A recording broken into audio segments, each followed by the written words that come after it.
bago nga po ang lahat ay makipagkamayan muna tayo sa bawat isa.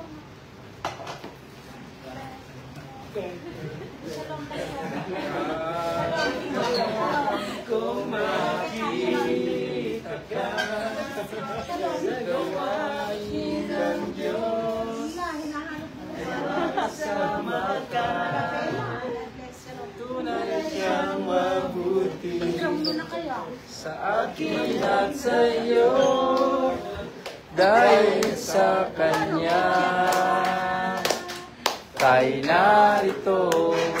Amen. Magpalang gabi po muli sa bawat isa, at bago nga po tayo magsimula ay tayo nga po muna ay bumasa ng salita ng Diyos. Magpagbukasan nga po kayo sa akin sa aklat ng Salmo chapter 62 verse 1 and 2.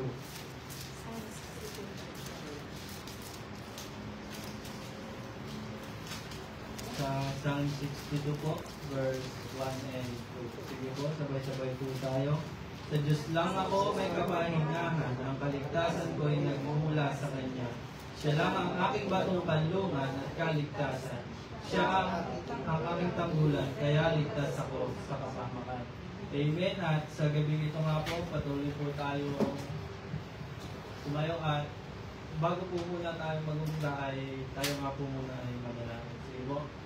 Panginoon, maraming salamat nga po, Panginoon, sa gabi nito, Panginoon, na muli kami nga po ay makakapakinig, Panginoon, ng inyong mga salita, Panginoon. Kami po ay makakapag-aral muli ng inyong mga salita, Panginoon. Maraming salamat po, Panginoon, sa gabi nito, Panginoon, dahil muli po ay may tayo po kami upang makadalo dito sa gawain ninyo, Panginoon. Magamit ka konti, Panginoon, pero kayo pa rin po ang may taas, Panginoon. Patuloy na nga po kami samahan, Panginoon, simula sa umpisa, Panginoon, hanggang matapos ng gawain nito, Panginoon. Dinadalangin ko nga po ang mga kapatid namin, Panginoon, ang mga nawala pa nga po dito sa inyong bahay sambahan, Panginoon. Patuloy na lang po kayo, Panginoon, na mag-iingat sa kanila, at kayo nga lang din po, Panginoon, na siyang gumabay sa kanila, Panginoon. Maraming salamat po, Panginoon. Sa inyong alam po ang pinakamataas na papuri, pagsamba sa pangalan ni Jesus. Amen. At sa gabing ito nga po ay tayo nga po ay mag-awitan, at papangunahan po tayo ni Sister Lady Lee Kaasi. Handa na po bang magpuri ang bawat isa? Amen. Bagamat wala po tayong instrumento ngayon, ay hindi po inihadlang upang magpuri tayo sa ating Panginoon. Sa bawat salita po ay muli muna natin papurihan ang Panginoon. Maraming salamat, O Diyos, sa iyo, O Diyos, pinakamataas, O Diyos, sa kapurihan, O Diyos. Kailangan ng Panginoon na kayo siya patuloy, O Diyos, na kumilos, Panginoon. Salamat, Panginoon. Awitin po natin na tayo lumapit sa ating Diyos. Tayo'y lumapit sa ating Diyos. Siya ang batong kublihan at kalakasan. Tayo'y lumapit ng may pasasalamat, pagkat biyaya niya'y sapat.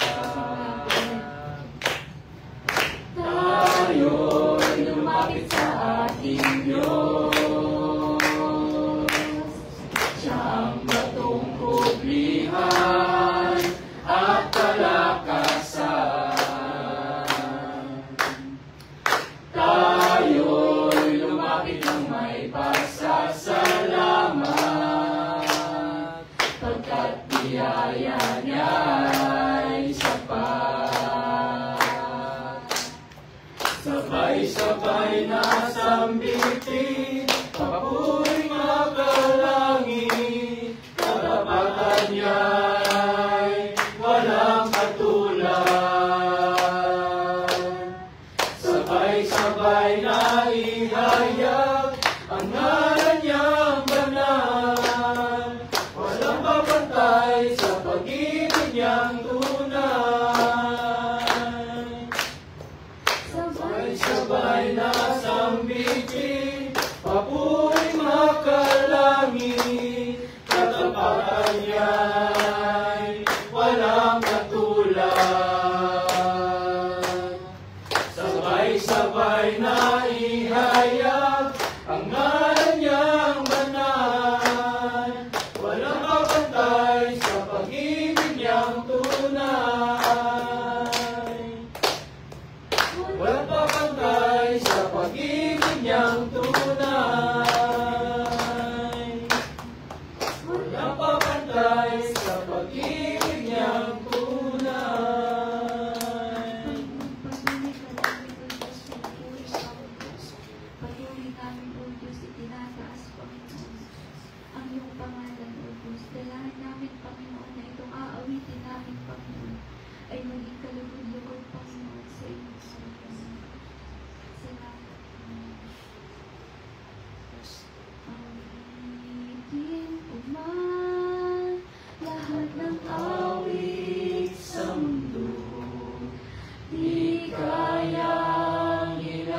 lahat ng tula, kulang maging mga salita upang ihayag ang kabutihan niyo.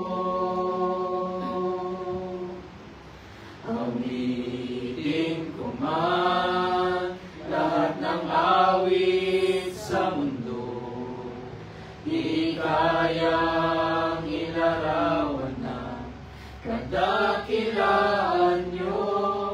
Kulang ang lahat ng tula, kulang maging mga salita upang ihayag ang kabutihan niyo. Wala kayong katulad, wala nang hihigit sa inyo. Wala kayong katulad, wala nang papantay sa inyo. Kayo ang Diyos noon pa man, maging ngayon at kailanman. Sa habang panahon, wala kayong katulad. Sabihin ko man lahat ng awit sa mundo, di kayang ilarawan ang kadakilaan niyo. Kulang ang lahat ng tula, kulang maging mga salita upang ihayag ang kabutihan niyo. Wala kayong katulad, wala nang hihigit sa inyo. Wala kayong katulad, wala nang papantay sa inyo. Kayo ang Diyos noon pa man, maging ngayon at kailanman. Sa habang panahon, wala kayong katulad. Sa panahon, wala kayong katulad. Sa panahon, wala kayong katulad. Maraming salamat po, Panginoon. Sa inyo namin, O Diyos, ibinabalik o God ang pinakamataas sa papuri. Sa salamat mataas na pagsamba. In Jesus' name. Amen. Amen. Amen. Amen. At sa gabi nito po ay makakaupo na po ang bawat isa, at sa gabi nito nga po ay tayo nga po ay makakarinig na po ng kanyang mga salita na papangunahan po ni Brother Julio Barbosa.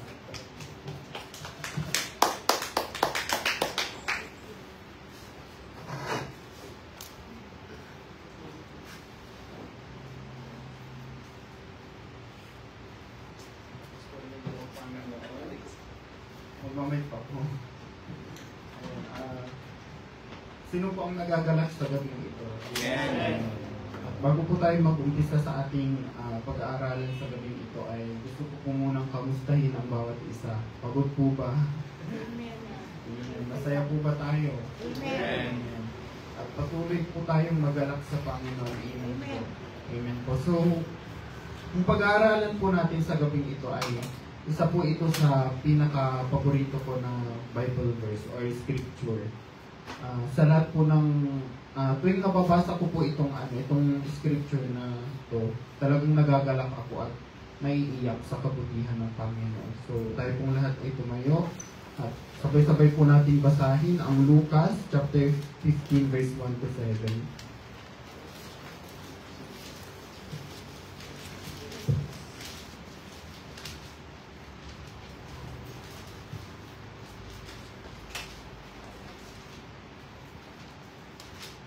Sabi po ng amen pag atin na pong Amen. Amen. So, ang title po nito, ang nawawalang tupa. Verse 1, maraming maniningil ng buwis at iba pang mga itinuturing na makasalanan ang pumunta kay Jesus upang makinig sa Kanya. Kaya nagreklamo ang mga Pariseo at mga tagapagturo ng kautusan.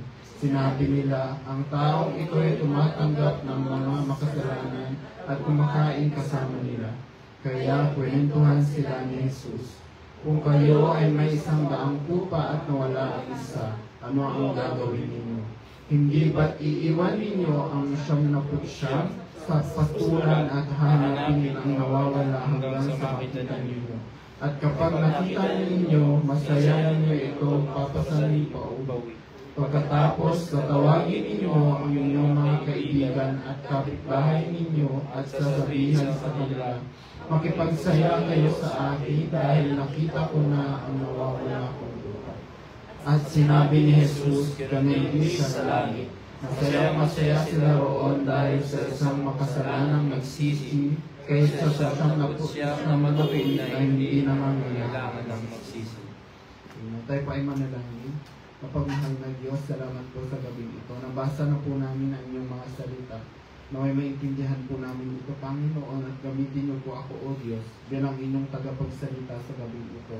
Tago niyo po ako sa inyong likuran, Panginoon, at naniniwala po kami ng kayo ang patuloy, Panginoon, na mangungusap sa amin. Ito po ang dalangin sa pangalan ni Jesus. Amen. Saan na po tayo, ano po? Ayan, so,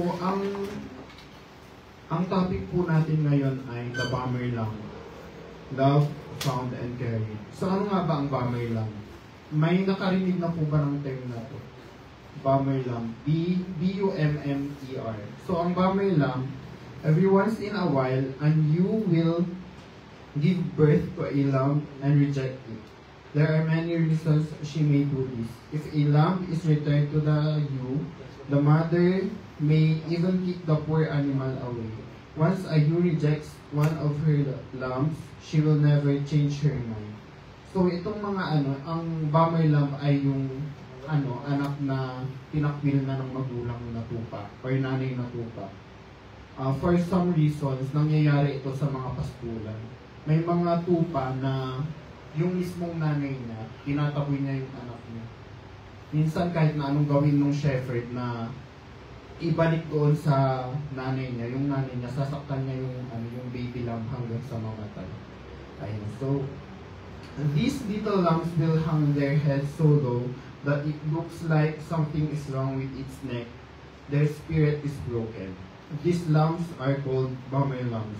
Unless the shepherd intervenes, that lamb will die, rejected and alone. So do you know what the shepherd does? Ano kayong gagawin ng shepherd? Pag nakikita niya na yung nanay na tupa, sinasaktan yung sarili niya. Ang gagawin ng tupa ay ng shepherd, he takes that rejected little one into his home, hand-feeds it and carry it warm by the fire. He will wrap it on blankets and hold it to his chest so the Bomber Lamb can hear his heartbeat.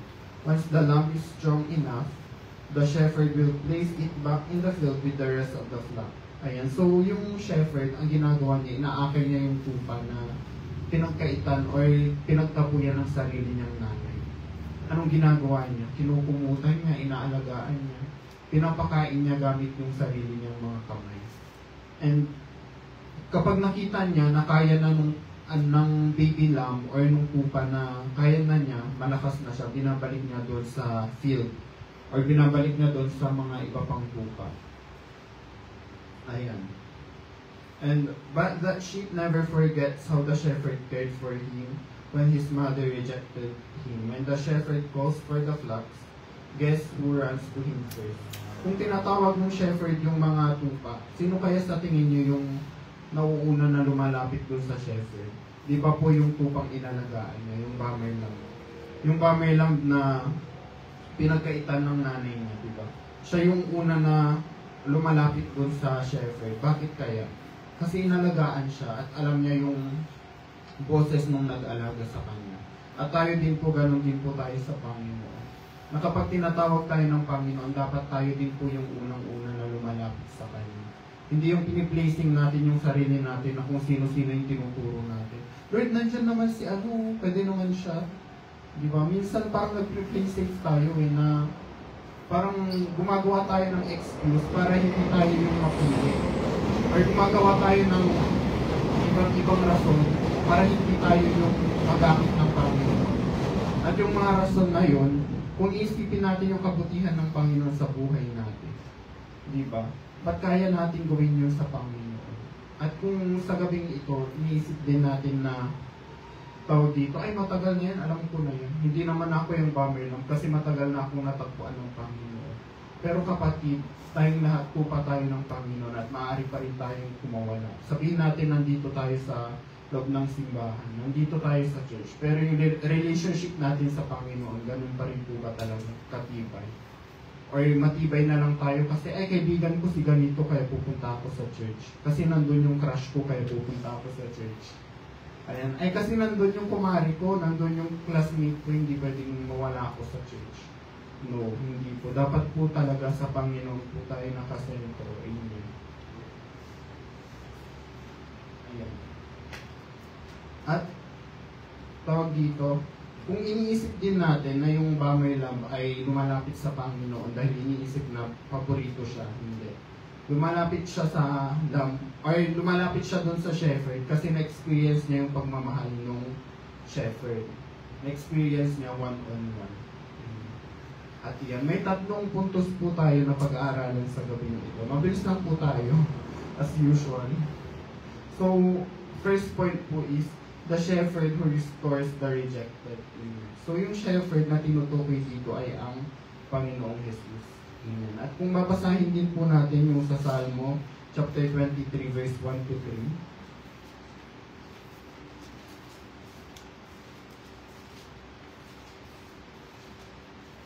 Ayan.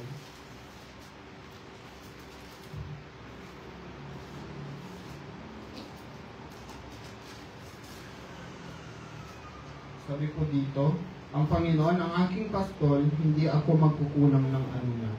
Tulad ng tupa, pinagpapahinga niya ako sa masaganang damuhan. Patungo sa tahimik na basisan, ako'y kanyang inaakay. Panibagong kalakasan, ako'y kanyang binibigyan. Pinapatnubayan niya ako sa tamang daan upang siya'y aking maparangalan. Amen. The Bummer Lamb represents the soul that needs restoration. Emotionally, spiritually, and physically. Amen. Pag sinabi po bang Kristiyano, wala nang problema. Sabi po ng Amen. Tayo pong Kristiyano, hindi po tayo exempted sa mga problema. Amen. At kung iniisip din natin na, ay Kristiyano ako, dapat wala akong problemang dinaranas. Eh di mo masasabing mabuti ang Diyos sa buhay mo. Kasi hindi na mapapatunayan na mabuti ang Diyos sa buhay mo kung wala ng problema. Kasi hindi mo na masasabi, ay tinulungan ako ng Panginoon sa problema. Eh, anong problema yung tinulong sa'yo? Wala ka namang problema. So, ayun lang po. Parang simple logic lang po yun. Pero, tayo pong mga Kristiyano, dumaranas po tayo ng iba't ibang pagsubok para masabi po at maipakita yung kabutihan ng Diyos sa buhay natin. Amen. At sabi din po, God doesn't discard the wounded. He draws them closer. Amen. So, kung ang Panginoon nakita niya na sugatan tayo, hindi niya tayo pagtutulakan na, ay doon ka, lumayo ka kasi ganito. No, ang Panginoon mas ilalapit pa tayo sa piling. Amen. Makipagbukasan po kayo sa akin sa Isaiah 40 verse 11.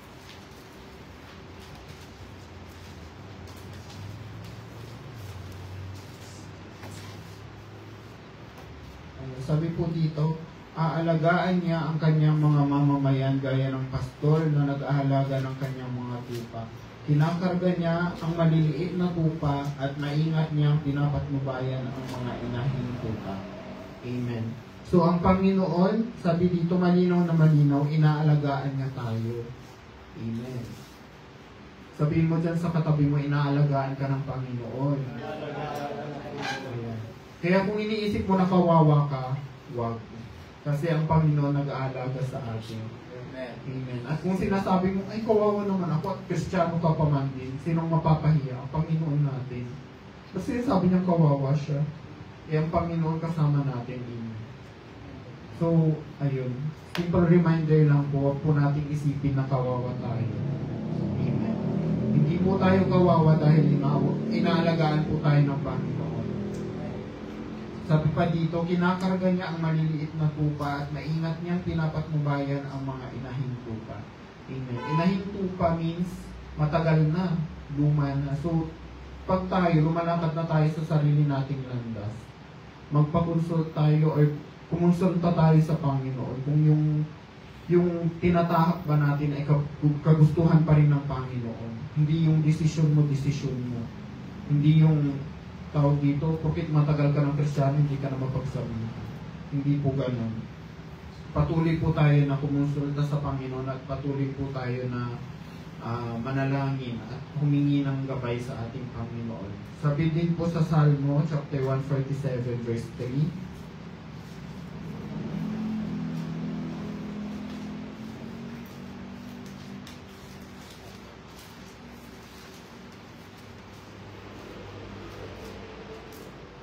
pinagagaling niya ang mga pusong nabigo at ginagamot ang kanilang mga sugat. Amen. So, yung mga sugat natin, spiritually, physically, or kung ano man yung mga sugat na yan, ilapit natin sa Panginoon. Pagagalingin tayo ng Diyos. Amen. Ang Panginoon nagmamalasakit sa atin. Amen po. Amen. At sabi din po sa Matthew 12 verse 20,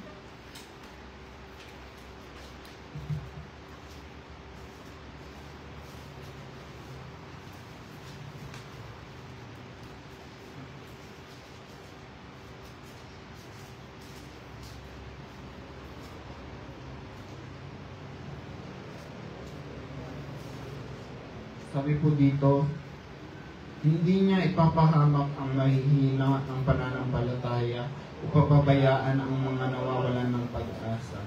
Hindi siya titigil hanggat hindi niya na ipapairal ang katarungan. Amen. A bruised reed he will not break, and is smoldering wick he will not snuff out, till he has brought justice through to victory. Amen. So, ang Panginoon ang magbibigay sa atin sa English, siyang magbibigay sa atin ng katagumpayan. Amen. Ang Panginoon siyang magbibigay ng katarungan. Amen. At sabi dito, hindi niya ipapahamak ang mga mahihina, ang pananampalataya. Amen. So, kung sa tingin mo nang hihina ka, mas kumapit ka pa sa Panginoon. Huwag po tayong bibitaw. Amen. At sa pangalawang puntos po ay, The shepherd who pursues the lost. Ayan po yung sa mismong text po natin kanina.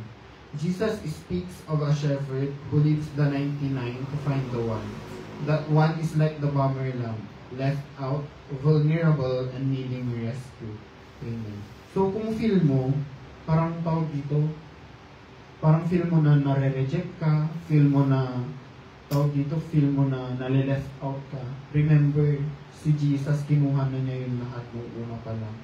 Bago siya ipako sa krus, lahat ng insulto, lahat ng mga masasamang salita, narinig niya yun. Pero tiniis niya yung lahat para sa atin. So yung mga bagay na yan, kung titignan natin, maliit na lang yun. Ilapit na lang natin sa Panginoon. Alam ng Panginoong Diyos, alam ng Panginoong Jesus yung manararamdaman natin. Kasi siya mismo naging tao. Amen.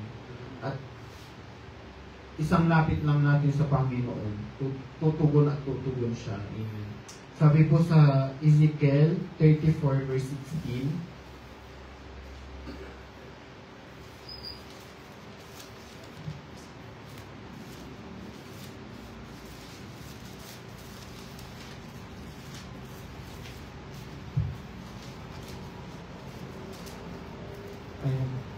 hahanapin ko ang mga nawawala at ang mga naliligaw. Gagamitin ko ang mga may sugat at may sakit. Palalakasin ko ang mahihina, pero lilipulin ko ang matataba at malalakas na tusa. Gagawin ko sa kanila kung ano ang nararapat. Amen. So ang Diyos, tutulungan niya yung mga mahihina. Amen. Tutulungan niya tayo. I will search for the lost and bring back the strays. I will bind up the injured and strengthen the weak. But the sleek and the strong I will destroy. I will shepherd the flock with justice. Amen. ang Panginoon hahanapin niya at hahanapin ang mga nawawala. Marami dito parang nagsasabi, nagpapasalamat ako sa Diyos kasi natagpuan ko siya. Pero ang totoo, ang Panginoon ang nakatakpo sa atin. Amen. Ang Diyos ang nakahanap sa atin. Sa panahon na akala mo, ay nagpunta, parang akala mo na yun na yung, yung ikaw yung mismo nakahanap sa Panginoon mo. Ang Panginoon ang nakahanap sa atin. At ang Panginoon may ginagamit siya ng mga tao para matagpuan niya tayo. Amen. At sabi din po sa Isaiah 53 verse 6,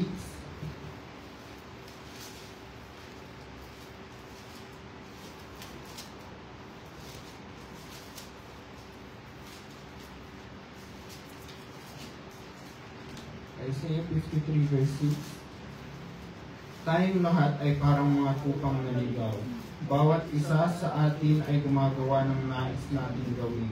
Pero siya ang pinarusahan ng Panginoon ng parusahang dapat ng parusang dapat sana ay para sa ating lahat. Sino yung tinutukoy dito? Si Jesus. Ayan. Tayong lahat ay parang mga tupang naligaw. Ayan, so walang exception. Hindi porket tawag dito na, ay pinanganak na akong Kristiyano. Lahat tayo, sabi dyan, lahat. Tayong lahat ay parang mga tupang naligaw. Bawat isa sa atin ay gumawa ng nais nating gawin. Pero siya ang pinarusahan ng Panginoon, ng parusang dapat sana ay para sa atin. Di ba?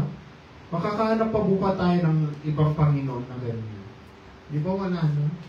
Panginoong Jesus lang at ang Panginoon lang. Amen. Ang Panginoong Jesus lang ang may kayang gawin yan para sa atin.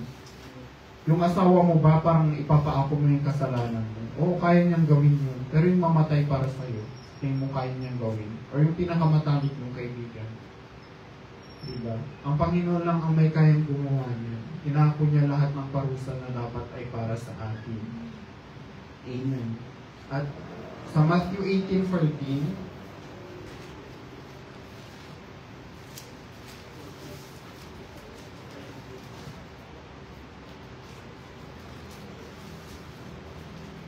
sabi po dito, ganito rin naman ang naramdaman ng inyong amang nasa langit. Ayaw niyang mawala ang kahit isa sa maliit na batang ito. Amen. So, ang Panginoon na ayaw niya na mawala tayo sa piling niya. Malinaw po dyan na sinasabi. At ito pong text na to, kaparehas din po ito nung binasa natin na ang nawawalang tupa. Amen. So, ang Panginoon, He will search for us. He will rescue us sa kung ano man yung kalalagayan natin. Hindi ko alam kung ano yung kalalagayan nyo ngayon. Hindi ko alam yung pinagdaraanan nyo. Pero alam niya ng Panginoon. Ilapit lang natin sa Panginoon. Ilang beses ko kung sinasabi, ilapit po natin sa Panginoon.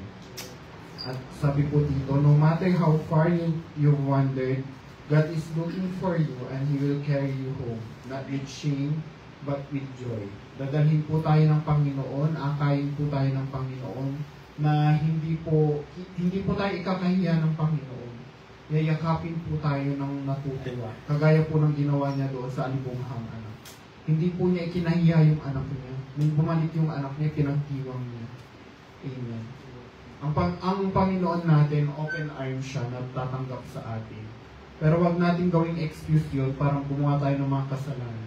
Wag po natin gawing excuse yun na parang iniisip natin, ay, okay lang gumawa ko ng kasalanan kasi ang Diyos naghihintay sa akin na open arms. No. Yes, maaari pagtawarin tayo ng Panginoon, pero mayroon pa rin pong consequence yung mga bagay na ginagawa natin ngayon. Papatawad po tayo ng Panginoon, pero yung consequence, nandyan pa rin po. Amen. At fun fact lang po, most of the people inside a mental facility have experienced a feeling unloved, lack of love from childhood traumas, abandonment, and others. Kung isipin po natin, yung mga tao na nasa mental hospital, bakit kaya sila napupunta doon? At alam niyo po ba, mostly na nasa mental hospital, lalaki. Bakit kaya? Kasi po, mostly, ng mga lalaki, hindi nila parang sinasabi nila na kapag lalaki, bawal daw umiyak.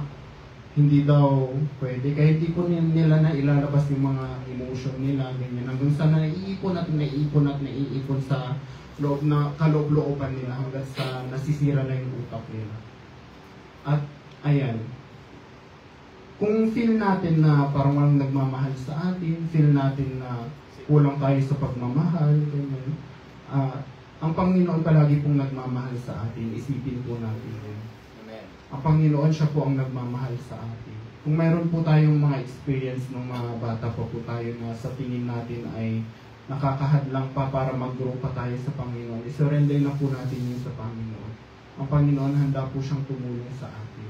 Lumapit lang po tayo ng sincere sa ating Panginoon. Nakikita po yan ng Diyos. Amen. And sa ating pong sa 1 Peter 5:7, alam na po natin to na cast all your cares upon Him. Kasi He cares for us. Amen. Yeah. Ang Panginoon nagmamalasakit po sa atin. Hindi po katulad ng kaibigan natin or ng kung sino man na nag-o-open up tayo. Diba? Nag-open up tayo, tapos parang sinasabi na pala sa iba. Pero ang Panginoon hindi ganun. Na nag-open up tayo doon sa tao na yun, parang wala pang isang araw, narinig mo na sa ibang tao, ay si ano may problema parang ganyan. Diba? Ang Panginoon hindi po ganun. Yung mga bagay na iniisip natin, lahat ng bagay na pinoproblema natin, lapit lang po natin sa Panginoon. Ang Panginoon nagmamalasakit sa atin. Amen. Totoong pagmamalasakit. Hindi katulad ng mga tumakbong senador na nagmalasakit lang simula Marso hanggang Mayo 12. Pagkatapos wala na. Hindi ganun ang Panginoon. Ang Panginoon, hindi rin po siya katulad ng kung sino man. Walang nakakaibig sa Panginoon. And He really cares for us. Amen. Sa ating pong pangatlong puntos, the shepherd's love creates intimacy. Amen. So, the Bama love, having been personally cared for, knows the shepherd more deeply. Amen. At, fun fact lang din po, sa sobrang ka-close ni Moses sa Panginoong Jesus, wala pong record kung sino po ang naglibing kay Moses. Kahit halugugin po natin yung buong Bible, parang hindi po nasulat kung sino ang naglibing or saan nilibing si Moses.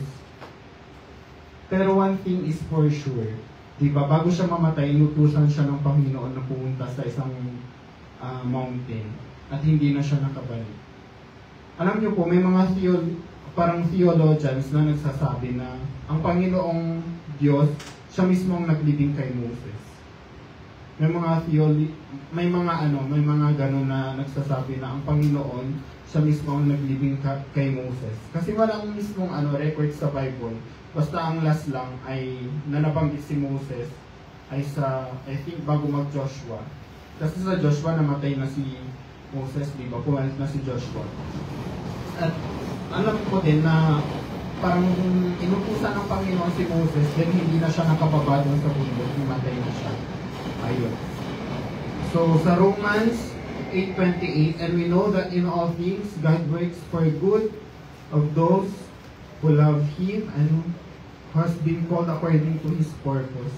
Ayan. So, ang lahat, hindi natin may dalawang part kasi yan, di ba? And we know that in all things, God works for good. Yung iba yan na lang yung kiniklaim nila ng Panginoon, gumagawa ng mabubuti, gumagawa ng mabubuti. Pero kinakalimutan na nila yung to those who loves Him.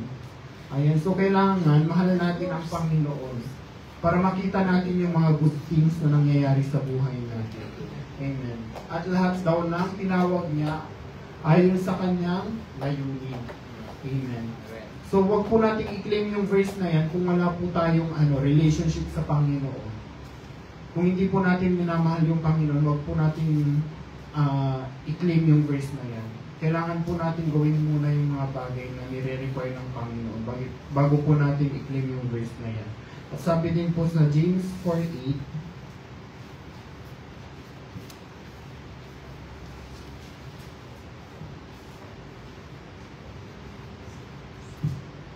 Santiago chapter 4 verse 3.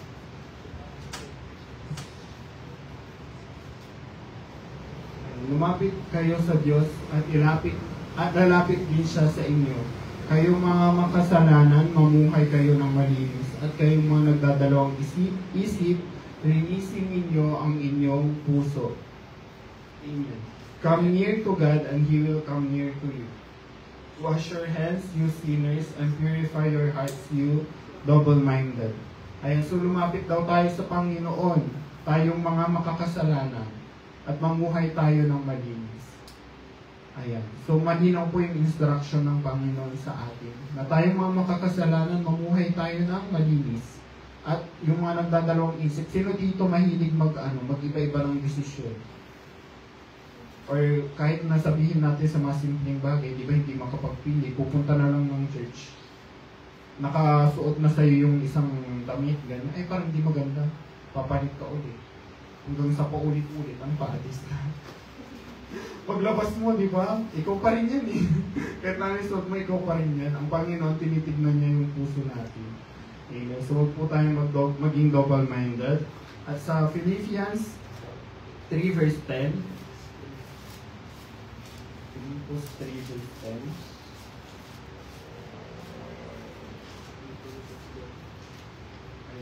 nais ko ngayon na higit pang makilala si Kristo, maranasan ang kapangyarihan ng muli niyang pagkabuhay, makabahagi sa mga paghihirap niya at matulad sa Kanya sa kamatayan niya.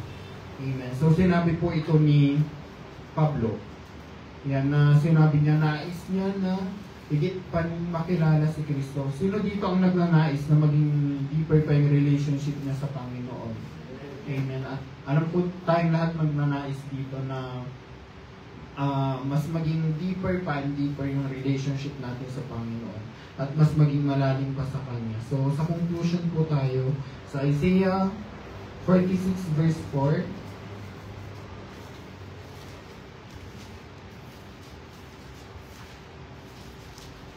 Isaiah 46 verse 4, sabi po dito, ahalagaan ko kayo hanggang sa tumanda at pumuti ang inyong mga buhok. Nilikha ko kayo, kaya kayo'y aalagaan ko. Tutulungan ko kayo at ililigtas. Amen. So kung kailangan natin ng tulong, lumapit tayo sa Panginoon. Amen. Ang Panginoon, siya yung 911 natin. Amen. Siya yung 112 natin. Amen. Ang Panginoon, siya yung dapat nating lapitan. Sabi, malinaw na malinaw dito, alagaan tayo ng Panginoon hanggang sa tumanda tayo, hanggang sa pumuti ang ating mga buhok. Diba? Hindi lang si Sharon Cuneta yung magsabi na kahit maputi na ang buhok ko. Diba? Ang Panginoon, siya na yung unang nagsabi na alagaan na tayo kahit na pumuti yung mga buhok natin. Amen. At sabi din po sa Isaiah chapter 49, 15 to 16. Pero sumagot ang Panginoon, makakalimutan ba ng isang ina ang kanyang anak? Hindi ba niya pagmamalasig sakitan ang sinilang niyang sanggol? Maaaring makalimot ang isang ina, pero ako hindi makakalimot sa inyo. Amen. Sa mga tawag dito sa ating mga Filipino, may kasabihan na ang anak daw, kaya niyang tiisin yung magulang niya. Pero yung magulang, hindi daw kayang tiisin yung anak. Totoo yun. Amen. Tayong mga anak, kaya nating tiisin yung magulang natin. Pero sabi dito, kung malimutan man ng ina, yung kanyang anak, ang sabi ng Panginoon, nakahanda ang Panginoon na, tawag dito, nakahanda ang Panginoon, hindi niya tayo makakalimutan. Amen. Kantayan ni Gary D, diba, na yung yung malilimutan ba ng ina? Ang anak na galing sa kanya. No? So, ang Panginoon, hindi niya tayo malilimutan. Ayan, ba't natatawa? Kasi narinig natin yun, tuwing may burol, di ba? Yun ang matugtog, nasa playlist nila. Pero nakasulat po yan sa Bible, na ang Panginoon, tawag dito, kung iisipin natin, di ba, parang ang sweet naman ng Panginoon sa atin. Grabe magmahal ang Panginoon sa atin. Pero ang question, naibabalik po ba natin yung pagmamahal sa Panginoon? O lumalapit lang tayo sa Panginoon in times of need? Na kapag masaya na tayo, ay sige, saan na lang? Kasi naintindihan naman ng Panginoon. O antayin pa ba natin na mawala ulit tayo bago tayo lumapit sa Panginoon? At this Bible, itong binasa po natin na scripture, ito pong itong the lost sheep. Sa buong verse 15 po ng Luke, yan po yung tinatawag na lost and found chapter. Kasi una po yung the lost sheep, pangalawa po ay the lost coin, at yung pangatlo ay yung prodigal son, which is nawala ngunit natagpuan. Tayo din po ganun. Nawala tayo, ngunit muling natagpuan ng Panginoon. Pero sana wag po tayong maging bula. Nawawala, bumabalik.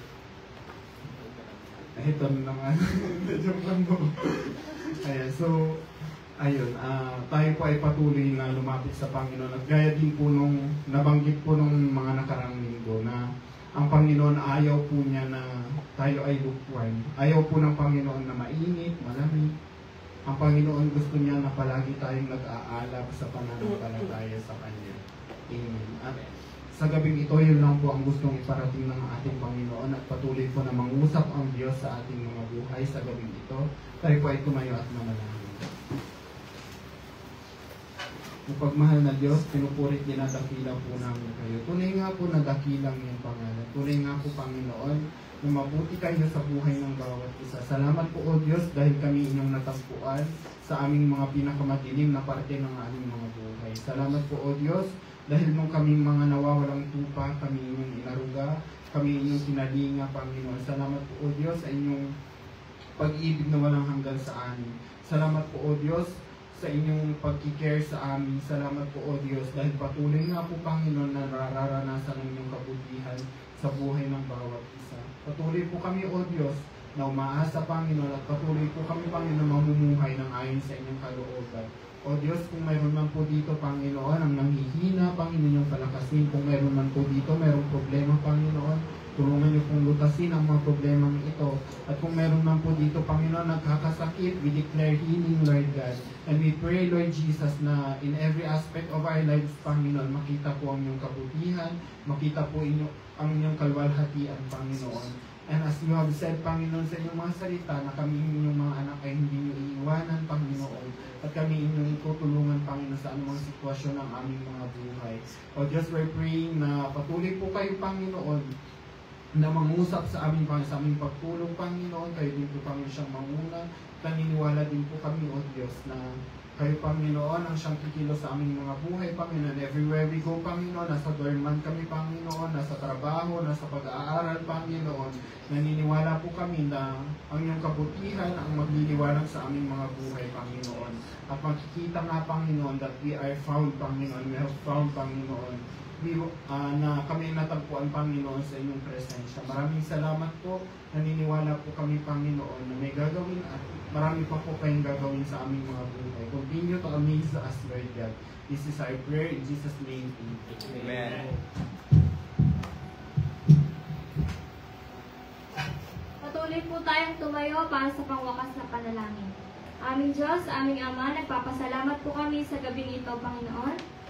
Salamat po na muli ay nakapakinig kami ng inyong salita, Panginoon. Tunay nga pong napakabuti niyo sa aming mga buhay, Panginoon, at walang hanggan ang inyong habag at pag-ibig sa lahat ng inyong nilikha, Panginoon. Nawa, Panginoon, ang aming aral na natanggap ay maging ilaw sa aming mga landas at gabay sa aming mga buhay, Panginoon.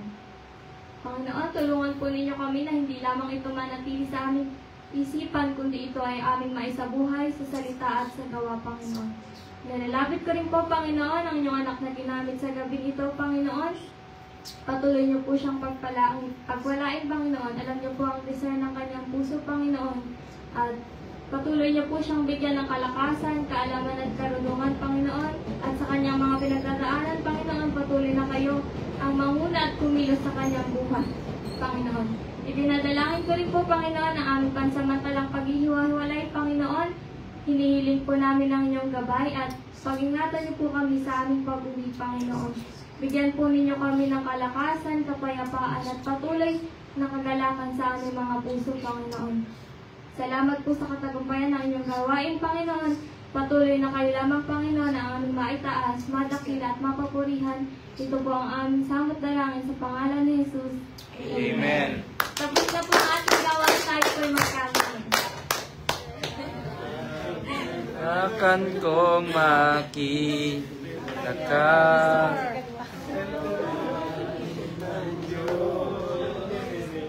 Makasama ka.